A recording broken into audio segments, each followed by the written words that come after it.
Thank you, Mr. Speaker, and I thank the member for his passionate speech. You know, one of the challenges always is how do we make sure to keep things safe and secure for Canadians while respecting the rights of the people in Canada that are law-abiding citizens. And I think this is an important debate that we should always have in this House because it really speaks to the core of who we are as Canadians. Now, I just want to say a quote from the Privacy Commissioner of Canada in November 22nd of 2016. This is what he said. Think of the recent judgment by the federal court that found that CSIS had unlawfully retained the metadata of a large number of law-abiding individuals who are not threats to national security because CSIS felt it needed to keep that information for analytical purposes. These are not theoretical risks. These are real things, real concerns. Do we want a country where the security service has a lot of information about most citizens with a view of detecting national security threats? Is that the country we want to live in? So I'd like the member to speak on that. Thank you. The honourable member for Abbotsford.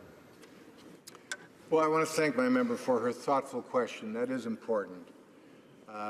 Canadians very much value their privacy. And today's use of metadata represents significant risks to privacy in Canada. And, Mr. Speaker, I want to assure my colleague that I strongly support efforts to make sure that data, including metadata, that is not critical to protect the national security of our country, should be kept private. And I know there are significant challenges to doing that today, especially with the use of social media. And I think it's something that all governments have to take seriously.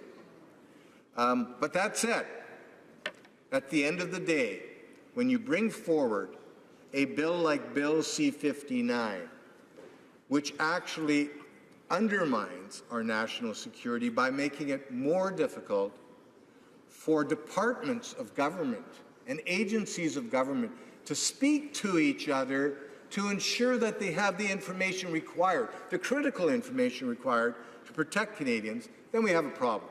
And so that's why I am critical of Bill C-59. Bill C-51 established a very good environment within which our security agencies could do the job Canadians have asked them to do. And again, I note that our Liberals that are being critical of that bill today actually back then voted in favor of it.